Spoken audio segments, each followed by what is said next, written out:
ക്രിസ്തുയേശുവിൽ എല്ലാവരും സുഖമായിരിക്കുന്നു എന്ന് ഞാൻ വിശ്വസിക്കുന്നു. കാരണം യേശു ക്രിസ്തുവിലുള്ള എല്ലാവർക്കും എല്ലായിടത്തും സമാധാനവും സന്തോഷവും ധാരാളമായിട്ടുണ്ടായിരിക്കും. യേശുവിനെ കർത്താവും രക്ഷകനുമായി സ്വീകരിച്ച ഒരു വ്യക്തി ഈ ഭൂമിയിൽ വെച്ച് ഏറ്റവും സന്തോഷവും ഈ ഭൂമിയിൽ വെച്ച് ഏറ്റവും സമാധാനവുമുള്ള വ്യക്തിയാണ്. മറ്റൊരുത്തനിലും രക്ഷയില്ല. നാം രക്ഷിക്കപ്പെടാൻ ആകാശത്തിൻ്റെ കീഴെ മനുഷ്യരുടെ ഇടയിൽ യേശുവിൻ്റെ നാമം മാത്രമേ ഉള്ളൂ. യേശുവേന്ന് വിളിച്ച് അപേക്ഷിച്ച് രക്ഷിക്കപ്പെട്ടവരുടെ കൂട്ടം ഈ ഭൂമിയിൽ വെച്ച് ഏറ്റവും അനുഗ്രഹിക്കപ്പെട്ടവരാണ്. ഈ സത്യം നിങ്ങളുടെ ഹൃദയങ്ങളിൽ നിറഞ്ഞ് കവിയുമാറാകട്ടെ. ഇന്നത്തെ ഈ ദിവസം മുതൽ വലിയ ഒരു ദൈവപ്രവൃത്തി ഓരോ കുടുംബങ്ങളിലും ഉണ്ടാകട്ടെ. ഈ ആഴ്ച ഈ ദിവസം കൊണ്ട് തീരുകയാണ്. ഈ അവസാനത്തെ ദിവസത്തിൽ, ഈ ആഴ്ചയുടെ ഒടുവിലത്തെ ദിവസത്തിൽ വലിയ തീരുമാനങ്ങൾ എടുക്കാം.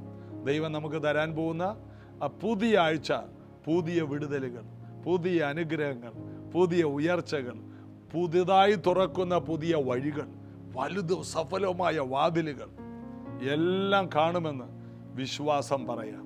നെഗറ്റീവ് വാക്കുകളെ ഉപേക്ഷിക്കാം. ഒന്നും നടന്നില്ല, ഭയങ്കര ചൂട്, ഒരിക്കലുമില്ലാത്ത ചൂട്, 10 കൊല്ലം മുമ്പ് ഇങ്ങനൊരു ചൂട് വന്നെന്നാരോ പറയുന്നു, എന്തൊരു ചൂട്, വേർത്തിട്ട് വയ്യ. ഇത് പറയാതെ എത്ര നല്ല കർത്താവ് ഈ ചൂടിലും ജീവിക്കാൻ കൃപ തരുന്നല്ലോ. കാലാവസ്ഥ എന്ത് മാറിയാലും എന്നെ നടത്തുന്നത് കാലാവസ്ഥയല്ല, കാലാവസ്ഥകളെ ഉണ്ടാക്കിയവൻ എൻ്റെ കർത്താവാണ്. ഈ ചൂടിനെ ഞാൻ അതിജീവിക്കും. ഇനി ഭയങ്കര തണുപ്പുള്ള രാജ്യത്ത് തന്നെ വിട്ടാൽ ആ തണുപ്പിനെയും ഞാൻ അതിജീവിക്കും. ഇന്നത്തെ കൊച്ചു ചൂടിനെ കുറിച്ച് നമ്മൾ പരാതി പറഞ്ഞാൽ പിന്നെ തണുപ്പുള്ള രാജ്യത്ത് ദൈവം നമ്മളെ വിടുവോ? ഉള്ളതിന് മൊത്തം കുറ്റമാണ്, പരാതിയാണ്. തണുപ്പുള്ള രാജ്യത്ത് എന്നാ പറയണം, സ്തോത്രം കർത്താവേ, ഇത്രയും നല്ലൊരു തണുപ്പുള്ള രാജ്യത്ത് വരാനും വിറച്ച് പുതച്ച മുടിയിരിപ്പാൻ ഇങ്ങനൊരു അവസരം എനിക്ക് തന്നല്ലോ, കൊച്ചു നാട്ടിൽ നിന്ന് എന്നെ ഇവിടെ കൊണ്ടുവന്നല്ലോ. പല രാജ്യത്തുള്ളവർ അത് പറയണം. ഒന്നിനും പരാതി പറയരുത്. എന്ത് ഭക്ഷണം കിട്ടിയാലും നന്നായിട്ടുണ്ട്, അത്രേ ഉള്ളൂ. എല്ലാം കഴിക്കാനുള്ള കൃപ തന്നല്ലോ. ചിലർ പറയും എനിക്ക് എവിടെ ചെന്നാലും കഞ്ഞി വേണം. അത് ഏത് രാജ്യത്ത് ചെന്നാലും കഞ്ഞി. ഒരിക്കൽ ഇസ്രായേലിൽ പോയിട്ട് ഇസ്രായേലിൽ കുറേ പേര് കഞ്ഞി കിട്ടാതെ തിണ്ടി തിരിഞ്ഞ് നടക്കുകയാണ്. അവിടെ ഒത്തിരി ഹോട്ടലുകളിൽ ഭക്ഷണങ്ങളുണ്ട്, ഇതൊന്നും കഴിക്കത്തില്ല. കഞ്ഞി വേണം, കഞ്ഞി വേണം. എവിടെ ചെന്നാലും എന്ത് കിട്ടിയാലും സ്തോത്രത്തോടെ കഴിക്കാൻ പഠിക്കണം. അങ്ങനെയുള്ളവരെ ഭൂമിയുടെ അറ്റത്തോളം വിടൂ. അല്ലാത്തവര് നമ്മൾ പാർക്കുന്ന പഞ്ചായത്തിൻ്റെ അറ്റം വരെയും പോവും. കപ്പയും മീനും എൻ്റെ അപ്പുറത്തോട്ടൊരു സ്വപ്നം കാണുകയും വേണ്ട. ദൈവത്തിൻ്റെ എല്ലാ സാഹചര്യങ്ങളെയും നമ്മൾ അംഗീകരിക്കണം. ഞാനൊക്കെ പോകുന്ന ഓരോ രാജ്യത്ത് കഴിക്കാൻ കിട്ടുന്നത് കണ്ടാൽ തന്നെ നിങ്ങൾ ചിരിക്കും. ഇതാണോ കഴിക്കുന്നതെന്ന് ഓർക്കും. അതുപോലെയുള്ള പലതും കഴിക്കേണ്ടി വന്നിട്ടുണ്ട്. എല്ലാം നല്ലതാണെന്ന് പറയേണ്ടിയും വന്നിട്ടുണ്ട്. ഇത്രയും ഇതുപോലൊരു ഭക്ഷണം ഞങ്ങൾ എവിടെ നിന്നും കഴിച്ചിട്ടില്ലെന്നൊക്കെ പറയും. ശരിയാണ്, അത് അങ്ങനത്തെ ഒരു ഭക്ഷണമാണ്.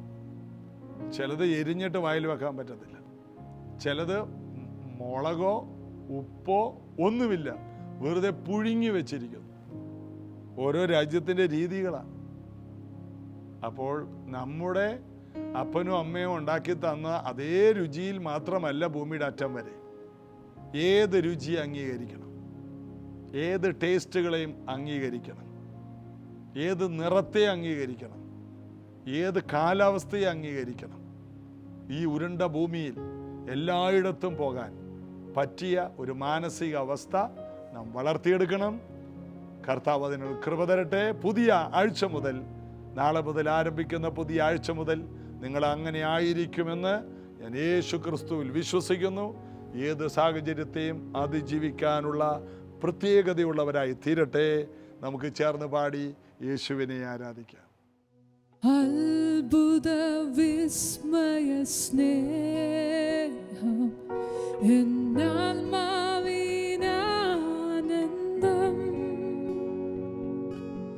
ജീവ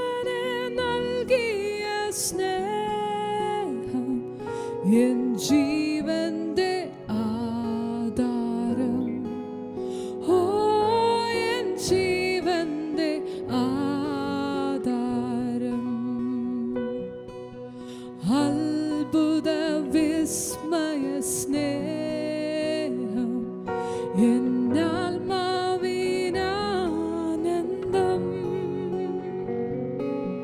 ജീവനെ നൽകിയ സ്നേഹം എൻ ജീവന്റെ ആധാരം. ഓ എൻ ജീവന്റെ ആധാരം. നീയാണെന്നുള്ളിലെ ഗാനം, നീയാണെന്നാവിലെ ഗീതം, നീ തന്നെ എന്നുമെന്നാശ നിൻ മുൻപിൽ വണങ്ങുന്നു. ഓ നിൻ മുൻപിൽ വണങ്ങുന്നു. ക്രൂശിലൻ യേശുവിൻ ത്യാഗം എന്നാത്മാവിൻ ക്രൂശിലൻ യേശുവിൻ ത്യാഗം എന്നാത്മാവിൻ സാന്ത്വനം. ഓ എന്നാത്മാവിൻ സാന്ത്വനം. ക്രൂശിലൻ യേശുവിൻ യാഗം എൻ പാപത്തിൻ മോചനം. ക്രൂശിലൻ യേശുവിൻ ത്യാഗം എന്നാത്മാവിൻ സാന്ത്വനം. ഓ എന്നാത്മാവിൻ സാന്ത്വനം. നീയാണെന്നുള്ളിലെ ഗാനം, നീയാണെന്നാവിലെ ഗീതം, നീ തന്നെ എന്നുമെൻ ആശ നിൻ മുൻപിൽ വണങ്ങുന്നു. ഓ നിൻ മുൻപിൽ വണങ്ങുന്നു. നീയാണെന്നുള്ളിലെ ഗാനം, നീയാണെന്നാവിലെ ഗീതം, നീ തന്നെ എന്നുമെന്നാശ നിൻ മുൻപിൽ വണങ്ങുന്നു. ഓ നിൻ മുൻപിൽ വണങ്ങുന്നു. യേശു വന്നിടും വീണ്ടും തീരുമൻ യാത്ര വേഗം. ചാരും തൻ മാർവിലണയും ചേരുമൻ വീട്ടിൽ ഞാൻ. ഓ ചേരുമൻ വീട്ടിൽ ഞാൻ. യേശു വന്നിടും വീണ്ടും തീരുമൻ യാത്ര വേഗം. ചാരും തൻ മാർവിലണയും ചേരുമൻ വീട്ടിൽ ഞാൻ. ഓ ചേരുമൻ വീട്ടിൽ ഞാൻ. നീയാണെന്നുള്ളിലെ ഗാനം, നീയാണെന്നാവിലെ ഗീതം, നീ തന്നെ എന്നുമെന്നാശ നിൻ മുൻപിൽ വണങ്ങുന്നു. ഓ നിൻ മുൻപിൽ വണങ്ങുന്നു. യേശുവേ നീയാണെന്നുള്ളിലെ ഗാനം,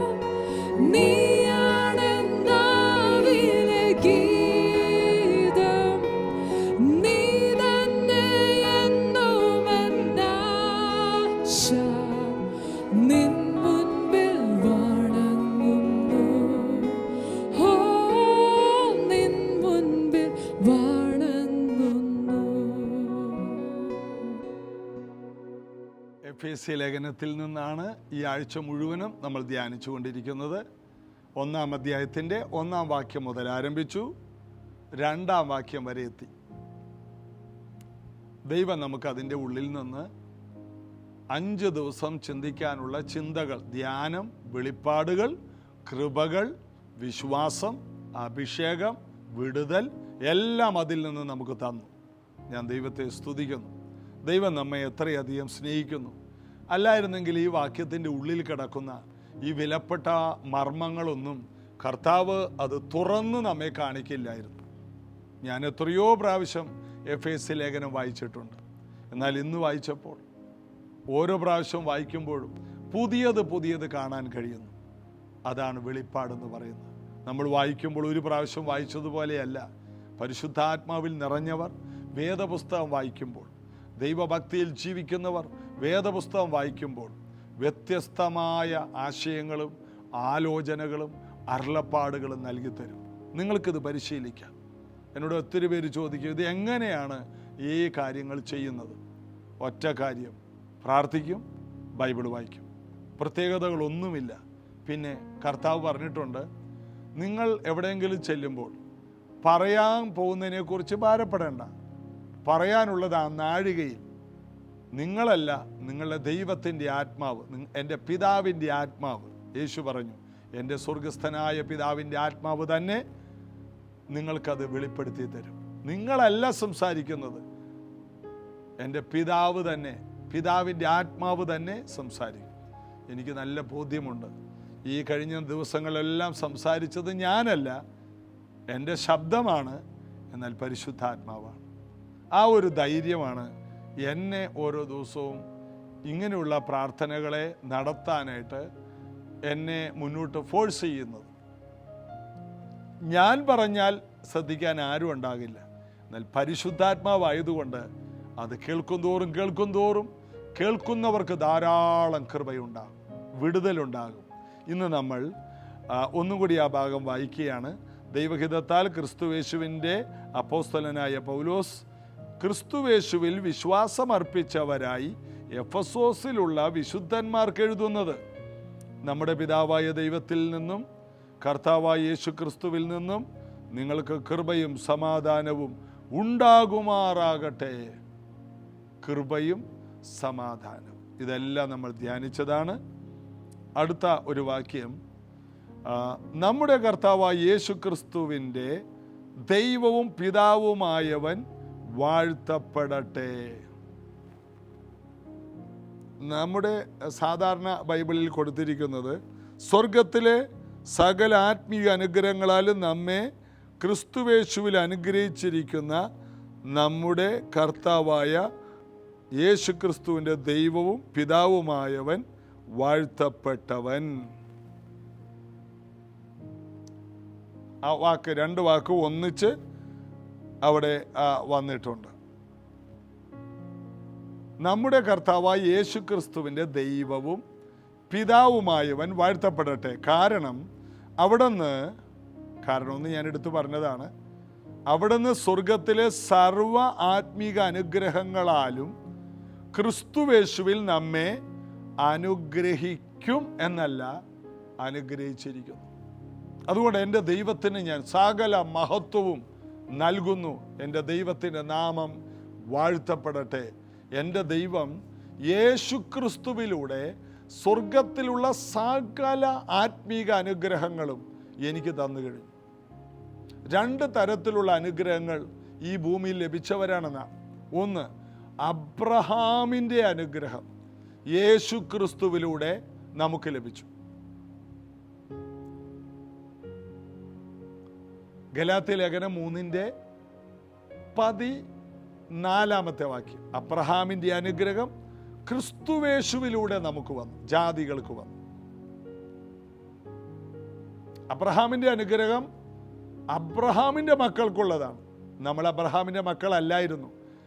എന്നാൽ അബ്രഹാമിൻ്റെ മകനായി വന്ന യേശു ക്രിസ്തുവിൽ വിശ്വസിച്ച നമ്മൾ അവനെ കൈക്കൊണ്ട് അവൻ്റെ നാമത്തിൽ വിശ്വസിച്ചപ്പോൾ ദൈവമക്കളായി. നാം അബ്രഹാമിൻ്റെ മക്കളല്ല, വാസ്തവത്തിൽ ദൈവമക്കളാണ്. യേശുവിനെ കൈക്കൊണ്ടപ്പോൾ ദൈവമക്കളായി. അപ്പോൾ തന്നെ യേശു അബ്രഹാമിൻ്റെ മകനായി വന്നതുകൊണ്ട് അബ്രഹാമിൻ്റെ അനുഗ്രഹവും ദൈവത്തിൻ്റെ അനുഗ്രഹവും ഒരുമിച്ച് സകലതും അവനിലുണ്ട്. അവനിലല്ലോ ദൈവത്തിൻ്റെ സകല സമ്പൂർണതയും ദേഹരൂപമായി വസിക്കുന്നത്. അപ്പോൾ യേശുക്രിസ്തുവിൻ്റെ സഭ ദേഹരൂപമാണ്. ഈ ഭൂമിയിൽ യേശുവിനൊരു ശരീരമുണ്ടോ? ഉണ്ട്. അത് വീണ്ടും ജനിച്ച ദൈവമക്കളുടെ സഭയാണ്. യേശുക്രിസ്തുവിൻ്റെ സഭയിലാണ് ദൈവത്തിൻ്റെ സകല പൂർണ്ണതയും ദേഹരൂപമായി വസിക്കുന്നത്.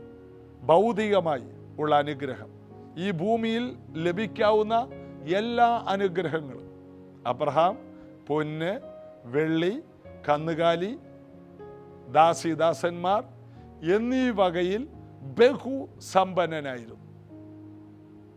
അവൻ്റെ മക്കൾ ആകാശത്തിലെ നക്ഷത്രങ്ങൾ പോലെ ഏറ്റവും അധികം പെരുകി. ആദാമിനെ ദൈവം ആക്കിയ അതേ അധികാരമാണ് അബ്രഹാമിലൂടെ നമ്മൾ കാണുന്നത്. ഈ ഭൂമിയിൽ ഉണ്ടാകേണ്ട അനുഗ്രഹം. അപ്പോൾ തന്നെ ഭൂമിയിൽ ഇരുന്നു കൊണ്ട് തന്നെ സ്വർഗത്തിൽ എത്തുന്നതിന് മുമ്പ് തന്നെ സ്വർഗത്തിലുള്ള അനുഗ്രഹവും ഭൂമിയിലിരുന്ന് പ്രാപിക്കാൻ യേശുക്രിസ്തുവിലൂടെ കഴിയുന്നു.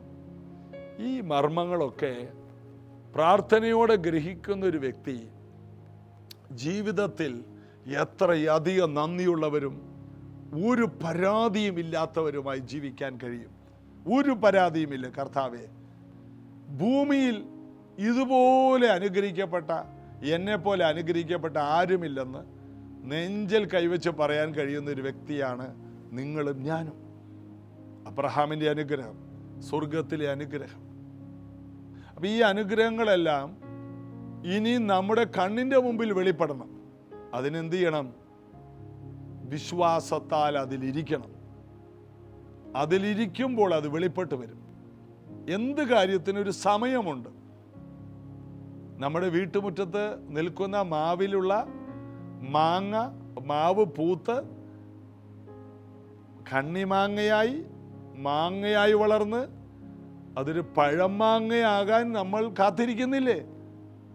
ഇതുപോലെ നമുക്കുള്ള ഈ അനുഗ്രഹങ്ങൾ നമ്മിൽ നിന്ന് തന്നെയാണ് പുറത്തു വരുന്നത്. അബ്രഹാമിൻ്റെ അനുഗ്രഹം നമ്മിൽ നിന്ന്, സ്വർഗത്തിലെ അനുഗ്രഹം നമ്മിൽ നിന്ന്, ഇതെല്ലാം നമ്മിലുണ്ട്. പ്രാർത്ഥിക്കുമ്പോൾ ഇതെല്ലാം നമ്മിൽ നിന്ന് പുറത്തോട്ട് വരും. ജീവജല നദി പോലെ ഒഴുകും. നിങ്ങൾ ശ്രദ്ധിച്ചിട്ടുണ്ടോ? ഉണർവയക്കണേ ഉണർവയക്കണേ എന്ന് പ്രാർത്ഥിച്ച പ്രാർത്ഥന വീരന്മാരെ കുറിച്ച് കേട്ടിട്ടില്ലേ? ഉണർവയക്കണേ എന്ന് നാളുകൾ പ്രാർത്ഥിച്ച ജോൺ നോക്സ്, വെയിൽസിലെ ഉണർവ്, ഇങ്ങനെ പല ഉണർവിൻ്റെ മുന്നിൽ നിന്ന് വർഷങ്ങൾ പ്രാർത്ഥിച്ചവരെ, അവരെ തന്നെയാണ് ഉണർവിൻ്റെ ആൾക്കാരായിട്ട് ദൈവം ഉപയോഗിച്ചത്. അവരെവിടെയെങ്കിലും ചെന്നാൽ ജനങ്ങൾ വിടുവിക്കപ്പെടും. അവർ ഉണർവയക്കണമെന്ന് പ്രാർത്ഥിച്ചപ്പോൾ ദൈവം വേറെ ആൾക്കാരെയല്ല എഴുന്നേൽപ്പിച്ചത്. ആര് ഉണർവിന് വേണ്ടി പ്രാർത്ഥിച്ചുവോ അവരിൽ നിന്ന് അവർ പ്രാർത്ഥിച്ച് അവരുടെ അകത്തൊരു ഉണർവ് ഉണ്ടാക്കിയിട്ട് ആ ഉണർവിനെ അവരുടെ വായിലൂടെ പുറത്തു വിട്ടു. ദൈവം ആർക്കും കടക്കാരനല്ല. ആരെങ്കിലും വില മുടക്കി ദൈവസന്നിധിയിൽ ഇരുന്ന് ഒരു ഉണർവിന് വേണ്ടി കാത്തിരുന്നാൽ ആ വ്യക്തി തന്നെയാണ് ഒരു ഉണർവായി മാറുന്നത്. അല്ലാതെ എവിടെയോ കിടന്ന് ഉറക്കം തൂങ്ങി പിന്നെ രാവിലെ എഴുന്നേറ്റ് മൊബൈലും നോക്കി തെക്ക് വടക്ക് കിടക്കുന്ന ഒരുത്തനെയല്ല ഉണർവാക്കുന്നത്. ആര് വില മുടക്കുമോ, ആരുറക്കളിക്കുമോ, ആരിത് വിശ്വസിക്കുമോ, വിശ്വാസത്തിന് വില മുടക്കി ദൈവത്തെ അനുസരിച്ച് ദൈവത്തെ സേവിച്ച് കണ്ണുനീരോടെ രാപ്പകൽ ദൈവസന്നിധിയിൽ ഉണർവിനായി കാത്തിരുന്നവരെയാണ് ദൈവം ഉണർവാക്കി മാറ്റുന്നത്. ഉണർവയക്കണേന്ന് ആര് പ്രാർത്ഥിക്കുന്നു അവരാണ് ഒരു ഉണർവായി മാറുന്നത്. എവിടെയും ശ്രദ്ധിച്ചോ? ചാൾസ് ഫിന്നി വലിയ പ്രാർത്ഥനാ മനുഷ്യനായിരുന്നു, അവനൊരു ഉണർവ് വീരനായി മാറി. D.L. മൂഡി വലിയൊരു പ്രാർത്ഥനാ മനുഷ്യനായിരുന്നു, അവനൊരു ഉണർവ് വീരനായി മാറി. ബൈബിളിൽ കാണുന്ന എല്ലാവരും. അതുകൂടാതെ റീനാഡ് ബോങ്കെ പ്രാർത്ഥനാ മനുഷ്യനായിരുന്നു. അതുകൊണ്ട് ആഫ്രിക്ക ഭൂഖണ്ഡത്തിൻ്റെ 60% തൊടുന്ന യോഗങ്ങൾ വെക്കാൻ അദ്ദേഹത്തിന് കഴിഞ്ഞു. പ്രാർത്ഥനാ മനുഷ്യൻ. ഇന്ന് ജീവിച്ചിരിക്കുന്ന പല ദൈവദാസന്മാരും മനുഷ്യരെക്കാൾ കൂടുതൽ ദൈവത്തോടുകൂടെ സമയം ചെലവഴിക്കുന്നവരാണ്. അവരെ കുറച്ചു നേരം മാത്രമേ, സ്റ്റേജുകളിൽ മാത്രമേ അവരെ കാണാറുള്ളൂ. കഴിഞ്ഞ ദിവസം നൈജീരിയയിൽ പോയ പാസ്റ്റർ ക്രിസ്, അദ്ദേഹത്തിൻ്റെ ചരിത്രം, കുറച്ചു നേരം മാത്രമേ മനുഷ്യരുടെ കൂടെയുള്ളൂ, ബാക്കി സമയം മുഴുവനും കർത്താവിൻ്റെ കൂടെയാണ്. അദ്ദേഹം ജീവിതത്തിൽ ആകെ പോയ ഒരൊറ്റ രാജ്യം, അത് ദൈവം പറഞ്ഞിട്ട് ഇന്ത്യയിൽ ബാംഗ്ലൂർ. പാസ്റ്റർ എം എ വർഗീസിൻ്റെ മകൻ ജോൺസൺ വർഗീസ് ക്ഷണിച്ചപ്പോൾ കർത്താവ് പറഞ്ഞു പൊയ്ക്കോളാൻ പറഞ്ഞു. അതൊരു അത്ഭുതമാണ്. ഇന്ത്യയിലേക്ക് അദ്ദേഹം വന്നത്, പിന്നീട് എങ്ങും അദ്ദേഹം പോയിട്ടില്ല. ചെറിയ ചെറിയ ചില കാര്യങ്ങൾക്ക് വേണ്ടി അദ്ദേഹം പോകും. അത് ബന്ധങ്ങളോടുള്ള ബന്ധത്തിൽ, ബെന്നിഹിൻ പോലെയുള്ള ദൈവദാസനോടുകൂടെ ചെലവഴിക്കാൻ, അല്ലാതെയുള്ള യാത്രകൾ അദ്ദേഹത്തിനില്ല. ബാക്കി സമയം എന്ത് ചെയ്യുന്നു? ബാക്കി സമയം മുഴുവനും പ്രാർത്ഥനയിലും ദൈവത്തോടുകൂടെ, വചനമാവുന്ന കർത്താവിൽ വചനത്തോടുകൂടി ഇരിക്കുക എന്ന് പറഞ്ഞാൽ ദൈവത്തോടുകൂടി ഇരിക്കുക. പ്രാർത്ഥിക്കുമ്പോൾ നാം ദൈവത്തോട് സംസാരിക്കും, വചനം വായിക്കുമ്പോൾ ദൈവം നമ്മോട് സംസാരിക്കും. മോശ പർവ്വതത്തിൽ ഇരുന്നത് പോലെ സ്വർഗത്തിലെ സകലവിധ ആത്മീക അനുഗ്രഹങ്ങളും നമ്മിൽ തരുമെന്നല്ല, ഇത് ഉപവസിച്ച് പ്രാർത്ഥിച്ച് നമ്മൾ പ്രാപിക്കണമെന്നല്ല, ഈ അനുഗ്രഹത്താൽ നമ്മെ നിറച്ചിരിക്കുന്ന ദൈവത്തെ നാം വാഴ്ത്തണമെന്ന്. നിറച്ചിരിക്കുന്നു. എല്ലാവരും വിചാരിച്ചിരിക്കുന്ന നാളുകൾ ഉപവസിക്കുകയും പ്രാർത്ഥിക്കുകയും ചെയ്യുമ്പോഴാണ് ഇതെല്ലാം വരുന്നത്. അല്ല, ഒരു മാവിൽ മാങ്ങയുണ്ട്, സമയമാകുമ്പോൾ ഇതെല്ലാം ആ മാവ് പുറത്തെടുക്കുന്നു. ഓരോ സീസണിലും ആ മാവ്, ആ സീസണ് വേണ്ട മാങ്ങ പുറത്തെടുക്കുന്നു. ഓരോ പ്ലാവും ആ സീസണ് വേണ്ട ചക്ക പുറത്തെടുക്കും. ജീവിതകാലം മുഴുവനും ഓരോ സീസണുകളിലും അവർ മാങ്ങയും ചക്കയെല്ലാം പുറത്തെടുക്കും. ഫലം കായ്ക്കുക, നിങ്ങൾ പോയി ഫലം കായ്ക്കുക. എന്താണ്? സ്വർഗത്തിലെ മുഴുവനും അനുഗ്രഹവും അബ്രഹാമിൻ്റെ അനുഗ്രഹവും നിങ്ങൾ റിലീസ് ചെയ്യുക. അതാണ് ഫലം കായ്ക്കുക. വലിയ അനുഗ്രഹങ്ങൾ നമ്മിലുണ്ട്. അതിന് സമയമാകുമ്പോൾ ഓരോ പ്രാർത്ഥനയിലൂടെയും ഓരോ സീസണിലും നാം പുറത്തെടുക്കണം. പൊതുവെ കണ്ടിട്ടുള്ളത്, രക്ഷിക്കപ്പെട്ട എല്ലാവരും ഓരോ മീറ്റിങ്ങിലും വന്ന് വെറുതെ ഇരുന്നേച്ച് പോവുകയാണ്. ഒരു ഗസ്റ്റായിട്ടൊരു ദൈവദാസൻ വന്ന് അദ്ദേഹം ഒന്ന് കൈവെക്കണം. സ്വയമായിട്ട് ഞാൻ വലിയൊരു അനുഗ്രഹമാണെന്നുള്ള ഒരു ബോധ്യം രക്ഷിക്കപ്പെട്ട ജനത്തിൻ്റെ ഇടയിൽ ഇല്ലാത്തത് പിശാചിൻ്റെ ഒരു നുണയാണ്. നീ വലിയൊരു അനുഗ്രഹത്തിൻ്റെ ജംഗ്ഷനാണ്. ഭൂമിയിലുള്ള അനുഗ്രഹവും സ്വർഗത്തിലെ അനുഗ്രഹവും ഒരുമിച്ച് സമ്മേളിക്കുന്ന ദൈവത്തിൻ്റെ ഒരു ഖജനാവാണ് നീ. ദൈവത്തിൻ്റെ വലിയ നിക്ഷേപമാണ്. ഞാൻ ഉണ്ടാക്കാനുള്ള ദിവസത്തിൽ അവരെനിക്കൊരു നിക്ഷേപമായിരിക്കുമെന്നാണ് നമ്മൾ പ്രവചന ഗ്രന്ഥത്തിൽ കാണുന്നത്, പഴയ നിയമത്തിൽ കാണുന്നത്. ഞാൻ ഉണ്ടാക്കാനുള്ള ദിവസത്തിൽ അവരെനിക്കൊരു നിക്ഷേപമായിരിക്കും, നിധിയായിരിക്കും. നമ്മൾ ദൈവത്തിൻ്റെ നിധിയാണ്, ദൈവത്തിൻ്റെ വലിയ പ്രോഗ്രാമാണ്. ഈ ഭൂമിയെ മുഴുവനും അനുഗ്രഹിക്കാനുള്ള അനുഗ്രഹം നമ്മിലാണ്. എന്നാൽ നാം ദൈവസന്നിധിയിലിരുന്ന് അതിനെ പുറത്തെടുക്കണം. ഈ അനുഗ്രഹം ഈ രാജ്യത്തുള്ള എല്ലാവരും സൗഖ്യമാക്കാനുള്ളത് നമ്മിലാണ്. നമ്മളതിനെ പ്രാർത്ഥനയിലൂടെ പുറത്തെടുക്കണം. നമ്മുടെ വീടിൻ്റെ മാത്രം അനുഗ്രഹമല്ല നമ്മൾ. ഈ കാലഘട്ടത്തിൻ്റെ ഒരു അത്ഭുതമാണ്. മലമേൽ ശോഭിക്കുന്ന പട്ടണം. നിങ്ങൾ ലോകത്തിൻ്റെ വെളിച്ചമെന്നാണ്, വീടിന് വെളിച്ചമെന്നല്ല പറഞ്ഞത്, ലോകത്തിൻ്റെ. ഇന്ന് ഭൂമിയിൽ എത്ര ജനമുണ്ടോ അത്രയും ജനത്തിന് കൊടുക്കാനുള്ള വെളിച്ചം നിനക്കുണ്ട്. നീ എഴുന്നേറ്റ് പ്രകാശിക്കുക എന്നാണ് യെശയ്യാവ് 60 പറയുന്നത്. നമ്മുടെ മേലുണ്ട് അനുഗ്രഹം. ശോഭിക്കണം, കർത്താവിന് വേണ്ടി ശോഭിക്കണം, സാമ്പത്തികമായി ശോഭിക്കണം, ആത്മീകമായി ശോഭിക്കണം, ശുശ്രൂഷയിൽ ശോഭിക്കണം. എല്ലാ നിലയിലും നാം ശോഭിക്കണം. ജനങ്ങൾക്ക്, ആയിരങ്ങൾക്ക് നാം ഒരു നന്മയാകണം. വലിയ ചാരിറ്റി പ്രവർത്തനങ്ങൾ ചെയ്യാൻ നമ്മുടെ കൈകൾ നിറഞ്ഞു വരും. ഇരിക്കണം. ദൈവം വാതിലുകൾ തുറക്കും, ഉറവകളെ തുറക്കും, അത്ഭുതമാക്കി മാറ്റും. എന്തോ ഈ ദിവസങ്ങൾ ഇങ്ങനെയുള്ള കാര്യങ്ങൾ കൂടുതൽ കർത്താവ് ഇടപെടുന്നു. ഈ ഭാഗത്തുനിന്നും കർത്താവ് അത് തന്നെ സംസാരിക്കും. നമുക്കത് വിശ്വസിക്കും. സ്വർഗത്തിലെ അനുഗ്രഹങ്ങളും അബ്രഹാമിൻ്റെ അനുഗ്രഹങ്ങളും ഒരുപോലെ നമ്മിൽ നിക്ഷിപ്തമായിരിക്കും. ഇരുന്ന് ഇതിനെയെല്ലാം നമുക്ക് പുറത്തെടുക്കണം. വിശ്വസിക്കുന്നവൻ്റെ ഉള്ളിൽ നിന്ന് തിരുവെഴുത്ത് പറയുന്നത് പോലെ, ഈ തിരുവെഴുത്തുകൾ പറയുന്ന പോലെ ജീവജല നദികളൊഴുകും. നിന്നിൽ നിന്ന് വലിയ ഒഴുക്കുകളുണ്ടാകും. കൃപയുടെ ഒഴുക്ക്, സാമ്പത്തിക ഒഴുക്ക്, എല്ലാ നിലയിലും സമാധാനത്തിൻ്റെ ഒഴുക്ക്, സന്തോഷത്തിൻ്റെ ഒഴുക്ക്, എല്ലാം ഒഴുകുന്ന വലിയ നദികൾ നിന്നിൽ നിന്ന് പുറപ്പെടട്ടെ. അനുഗ്രഹിക്കുന്നു യേശുവിൻ്റെ നാമത്തിൽ. ഇന്ന് ഈ കേട്ട വചനം ഈ മകളുടെ, ഈ മകൻ്റെ, കേൾക്കുന്ന കുടുംബത്തിൻ്റെ ജീവിതത്തിൽ വിടുതലാകട്ടെ.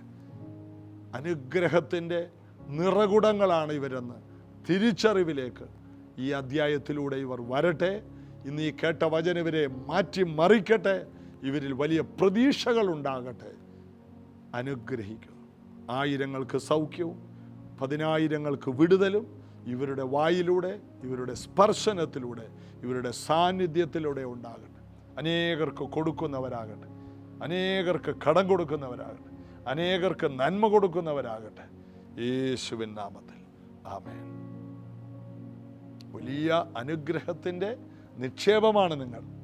ഈ സത്യം തിരിച്ചറിഞ്ഞ് ബലപ്പെടുക. കർത്താവിൽ ആനന്ദിക്കാം.